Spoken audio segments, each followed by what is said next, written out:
Jesu Kristu inkosi bazalwane, bazalwane, uNkulunkulu uJesu uyabusa ngemihla yonke, uNkulunkulu umkhulu.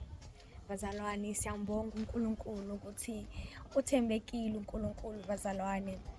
So bazalwane, ngithanda ukumbonga uNkulunkulu ukuthi usiphile ukuhlakanipha. Siyambonga uNkulunkulu ukuthi usihlanganisile lana ekhaya labafundi bazalwane. Ukuba ndawonye bazalwane kubalulekile kakhulu.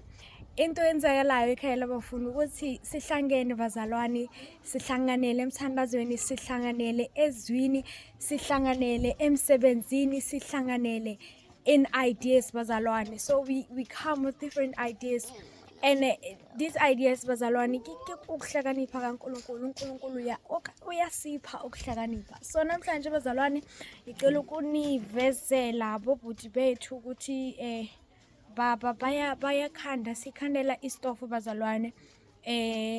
Asizafuna ukudependela in electricity ya government bazalwane. Phela sidele konke vele. So siyenza istoffu bazalwane, sizokhona ukuthi sipheke phandle ngestoffu sakhona, bathi istoffu sabayela, something like that, yeah. So ngifuna ukulivesela bobhuti manje. Jesu Kristu inkosi bobhuti. Jesu Kristu inkosi, ninjani? Okay bazalwane, so nanze bobhuti bethu benza i-foundation yestoffu sethu sebayela. So bobhuti bethu ngicela ukuthi nisichazele ukuthi kwenzakalani lana. Ngiyabingelele egameni lenkosi yethu Jesu Kristu bazalwane. Esikwenzayo lana sinenhloso yokuthi isiphume ezintweni ezinama-side effects abulalayo, kodwa wena ungeke ubone kubulala e-receptor. Yes. So esikwenzayo ke lapha sithe masibuka i-microwave ngokuqala sithathola ukuthi i-microwave ine-cancer.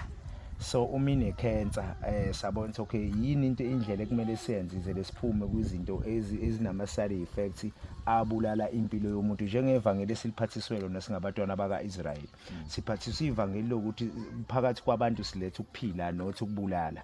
So njengoba siletheke ukuphila singalethi ukubulala, sithe igesi uma ukudla okunegesi kuyazwakala ukuthi lokhu kunegesi, kufana ne-fridge, uyakuzwa lokhu ukudla okwe-fridge. So njengamanje sesifuna ukuphuma ukuthi singabe sayenza ilento lena, singabe sisayithenga igesi.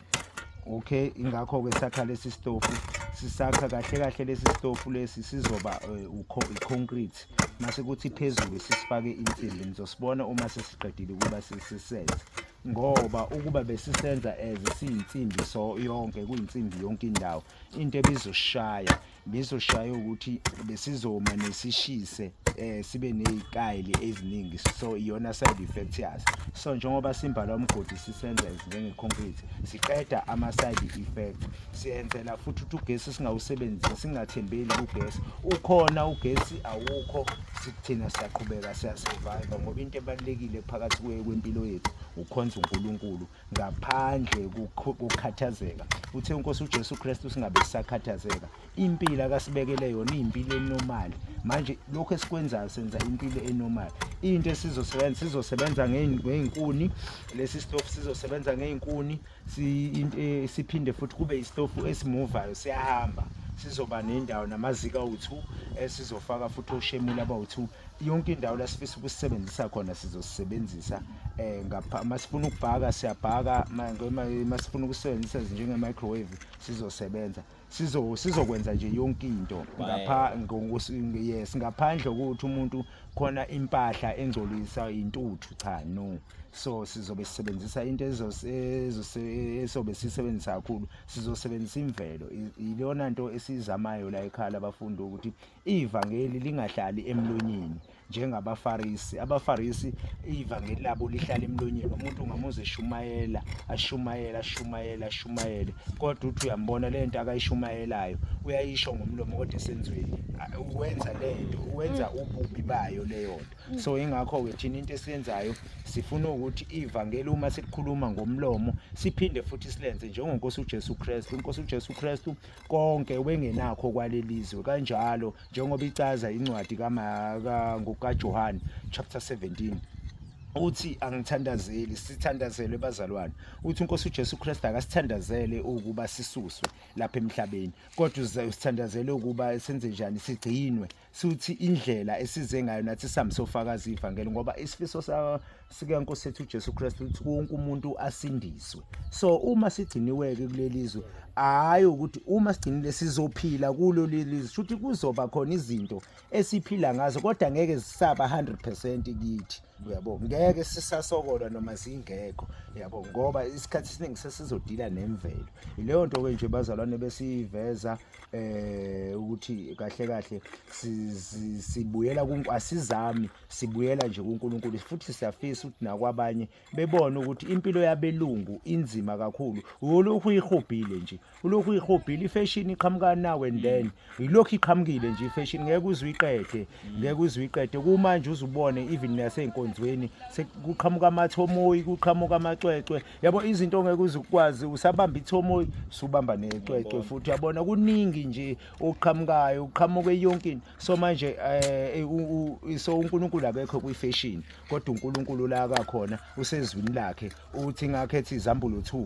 khumbula uthando lwakho lokuqala ngoba lento ukhumbula la uwekhona ngoba uma ngenjalo uthi ngiyakufika mina ngizothatha uthi lesibani sakho kusho ukuthi uNkulunkulu into akayifunayo ukuthi nje sithandane bafowethu ngothando lweqiniso sihlanganyele sibe moya munye sibe ndawonye siphile ndawonye uNkulunkulu khona incwadi yabase kuJohn chapter 11 ku verse 52 lapha ethi emhlabeni awengazili ukuzofela abantu kuphela kodwa into ayizile wezokwenza ukuba abantwana bakaNkulunkulu bayabuthelane bebe ndawonye yabo iyona inhloso kaNkosi sethu uJesu Kristu ingakho nabafundi beNkosi sethu uJesu Kristu sibathola uma sebeyekile zonke izinto bayabuthelana beba ndawonye alikho ivangeli elithi gwa wena ulapha kodwa uma uNkulunkulu usenza sibuthelane ndawonye mase ke yaqala atshala amabandla ngakho sithola amabandla sekhona ibandla laseKorinti